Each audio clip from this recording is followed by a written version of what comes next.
जब आप मल्टीप्लाई करते हैं और ऐड भी करते हैं दो वेक्टर्स को या n नंबर ऑफ वेक्टर्स को, तो आपके पास क्या रिजल्ट आता है? एक लीनियर कॉम्बिनेशन बनाते हैं। मान लीजिए आपका वेक्टर है v1 इज इक्वल्स टू 1,2। दूसरा आपका वेक्टर है 3,4। आपके पास एक स्केलर है 3। दूसरा आपका स्केलर है, पहले स्केलर का नाम मैं c रख रहा हूँ, दूसरे का w रख रहा हूँ। दूसरा स्केलर है मेरा 5। तो अब मैं इंडिविजुअली पहले इनको स्केलर मल्टीप्लिकेशन करूंगा, तो CV1 मेरा आएगा 3,6 और WV2 मेरा आएगा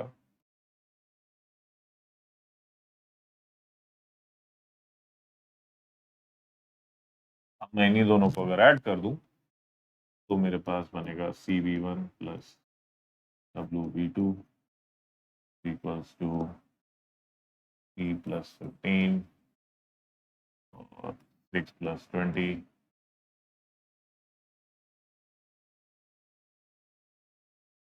18 26। तो ये मेरा एक नया वेक्टर बना which is a linear combination of CV1 and WV2। Okay, इसकी जो खास बात है, और ये बहुत ही इंपॉर्टेंट चीज है, इसकी जो खास बात है वो ये है कि आप इसको भी मत देखिए कि क्या बना क्या नहीं बना, उसमें मत जाइए। ये जो आपके पास एक स्केलर से मल्टीप्लाई करके जो नया वेक्टर बनता है, साथ के साथ उसको दूसरे वेक्टर से ऐड करना, ये जो कैपेबिलिटी है which is a linear combination, इस कैपेबिलिटी से आप उस पूरे n डायमेंशनल प्लेन को मैप कर सकते हैं गिवन सर्टेन कंडीशंस। पहले मैं ये समझा देता हूं ये कैसे होता है, उसके बाद कंडीशंस में आएंगे। आप क्या एक वेक्टर को जीरो वेक्टर पे बना सकते हैं? हाँ, कैसे बना सकते हैं? Again linear combination.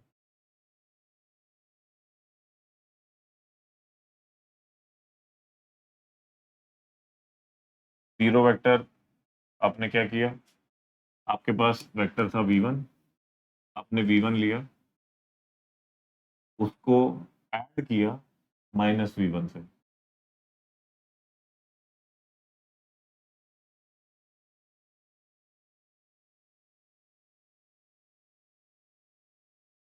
यहाँ पे आपने v1, जो -v1 है, इसको आपने 1 से मल्टीप्लाई भी किया है, इसको भी 1 से मल्टीप्लाई किया है। तो आपका क्या हुआ? v1 -v1 is equals to zero vector. इसका मतलब क्या हुआ कि आपके पास एक वेक्टर था v1, आपने उसके उल्टे डायरेक्शन में उतना ही वेक्टर लिया। अभी आप इसको प्लेन में समझिएगा, अपने उसी उसी डायरेक्शन में आपने रिवर्स कर दिया उस वाले वेक्टर को और -v1 से ऐड कर दिया, तो आप वापस से अपनी एक्सिस पे खड़े हो जाएंगे जाके। ये आपकी एक्स एक्सिस है, ये आपकी वाई एक्सिस है। ठीक है, आप यहाँ पे जाके जब वापस से ओरिजिन पे खड़े हो जाएंगे, वो आपका जीरो वेक्टर होता है। अब मैं आपको एक चीज दिखा देता हूँ कि दो वेक्टर्स को जब आप ऐड करते हैं तो उसकी ज्योमेट्री कैसी दिखती है। ज्योमेट्री समझना हमेशा ही बहुत ज़रूरी है। जब आप किसी मशीन लर्निंग एल्गोरिथम को विजुलाइज करेंगे, तभी आपको समझ में आएगा कि बिहाइंड द सीन्स क्या चल रहा है, और वो ज्योमेट्री समझ के ही समझ में आता है। वरना it's very difficult for you to get an intuition which I am talking about, कि मशीन लर्निंग का इंट्यूशन क्या है, वो ज्योमेट्री जब आप समझने लगेंगे तो आपको, न्यूरल नेटवर्क के केस में मैं आपको बहुत अच्छे से समझाऊंगा। या सिंगुलर वैल्यू डिकम्पोजिशन, बहुत ढेर सारे, ऑलमोस्ट सारे के सारे एल्गोरिथम आप ज्योमेट्रिकली रिप्रेजेंट कर सकते हैं। आप दिमाग में एक अपने बैठा सकते हैं कि कैसे चीजें हो रही हैं। हमने वेक्टर लिया 1,2, दूसरा वेक्टर लिया हमने 3,4, C मैंने लिया 2, W मैंने लिया 3, where C and W both are scalars. यहाँ पे आ जाते हैं। ये मेरी x एक्सिस है, ये मेरी y एक्सिस है। अच्छा, एक चीज आप जरूर नोटिस करिएगा कि हमेशा x और y एक्सिस या कहीं भी लेबल करना बहुत जरूरी होता है। आपकी पहला वेक्टर आपका है 1 और 2, ये आपका पहला वेक्टर है। दूसरा वेक्टर है आपका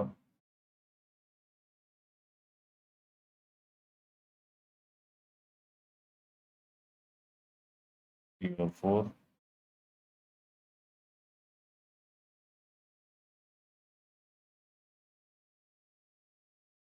ये V2 है, ये V1 है। आपने V1 को मल्टीप्लाई कर रहे हैं C से, CV1। आपको आप इसको 2 टाइम्स एक्सटेंड कर देंगे उसी डायरेक्शन में, तो आपका ये बन जाएगा 2 और 4। W और V2 को जब आप मल्टीप्लाई करेंगे तो इस वाले V2 वेक्टर को आप 3 टाइम्स एक्सटेंड कर देंगे उसी के डायरेक्शन में, पॉजिटिव डायरेक्शन में, क्योंकि ये पॉजिटिव स्केलर है। तो ये हो जाएगा 9, 12। अब मैं CV1 अगर लूं तो वो मेरा आया था 2, 4। तो मैं यहाँ पे 2, 4 आप देखेंगे, ये मेरा हो गया CV1 नया वेक्टर। इसको मैं 3 टाइम्स एक्सटेंड करूंगा।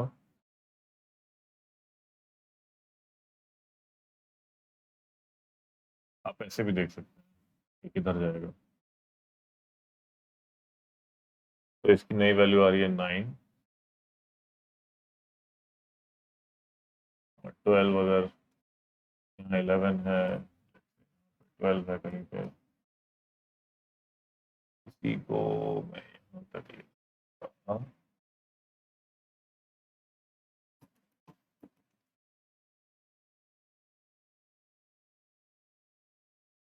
ये मेरा WV2 हो गया, नया वेक्टर है मेरा, और ये है 12। अब मैं इन दोनों नए वेक्टर्स को ऐड भी करूंगा। अभी तक मैंने सिर्फ एक डायरेक्शन में एक्सटेंड किया है, स्केलर मल्टीप्लिकेशन किया है। अब मैं जब ऐड करता हूँ तो उसकी टेक्निक क्या होती है, ज्योमेट्रिकली उसको कैसे रिप्रेजेंट करते हैं। ज्योमेट्रिकली उसको ऐसे रिप्रेजेंट करते हैं कि आप, वैसे तो यहाँ पे थोड़ा दिखने में इस समय अच्छा नहीं लग रहा है,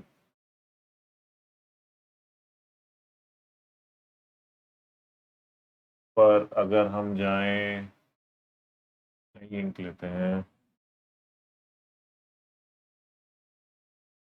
मैं एक वेक्टर उठाऊंगा, लेट से मैं WV2 उठाऊंगा, और मैं उसको CV1 यहाँ पे ओरिजिन रखते हुए मैं इस वाले वेक्टर को यहाँ से चालू कर दूंगा। तो जो मेरा नया वेक्टर निकल के आएगा वो इस वेक्टर और इस वेक्टर का एडिशन होगा, और ये एसेंशियली मेरा कुछ ऐसा दिखेगा। ये मेरा है CV1 प्लस WV2।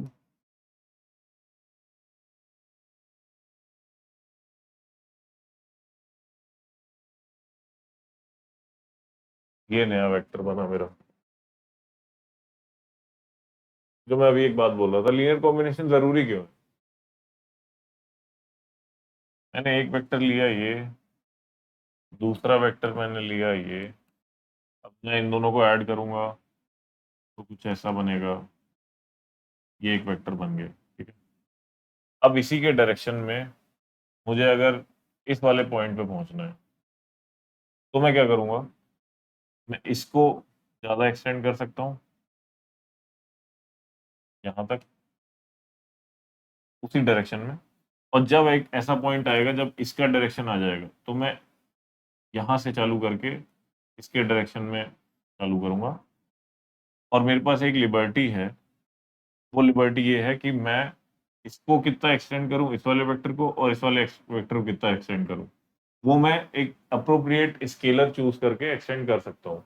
तो आप ये सोचिए, मैंने ये वाला वेक्टर, ये वाला पॉइंट मैंने मैप कर लिया, उसी तरह मैं ये वाला पॉइंट अगर मैप करना चाहूँ तो मैं शायद यहाँ तक जाता और इस वाले वेक्टर को इतना एक्सटेंड करता।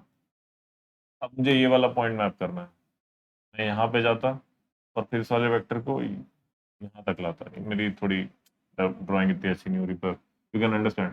तो मैं इस पूरे एक्स वाई प्लेन में किसी भी पॉइंट को मैप कर सकता हूँ या किसी भी पॉइंट तक पहुंच सकता हूँ सिर्फ इन दोनों वेक्टर्स के लीनियर कॉम्बिनेशन से। पर कुछ केसेस ऐसे होंगे जब ऐसा नहीं भी होगा। वो केसेस क्या होंगे? अगर इनमें से एक वेक्टर जीरो वेक्टर है, तब मैं ऐसा नहीं कर पाऊंगा। मैं ऐसा क्यों नहीं कर पाऊंगा? क्योंकि मेरे पे अगर v1 जीरो है और v2 मेरा कोई भी वेक्टर है, मान लीजिए x1 y1 है, तो क्योंकि मेरे पे एक वेक्टर है ही नहीं, एसेंशियली अगर मेरे पे जीरो वेक्टर है तो मैं ओरिजिन पे ही खड़ा हूँ, और मैं जीरो वेक्टर को किसी भी स्केलर से मल्टीप्लाई करूँ हमेशा ही जीरो वेक्टर रहेगा। इसलिए अब मेरे पे सिर्फ एक ही वेक्टर है जिसको एक्सटेंड कर सकता हूं मैं, और वो एक्सटेंशन सिर्फ एक ही लाइन में होगा। तो उस लाइन पे तो मैं किसी भी पॉइंट को मैप कर लूंगा, पर मैं उस लाइन के अलावा किसी और डायरेक्शन में नहीं जा सकता, जो कि लिबर्टी मुझे दूसरा वेक्टर देता, एक नॉन जीरो वेक्टर देता। पर मेरे पास वो लिबर्टी है ही नहीं, तो मैं एक ही लाइन पे ही बस रह सकता हूँ। जो ये वाली लाइन है, मैं सिर्फ इसी पे रह सकता हूँ। मुझे इसके अलावा कहीं भी जाना हो तो मैं उसको पकड़ के जा ही नहीं सकता, क्योंकि मेरा पहला वेक्टर जीरो वेक्टर है।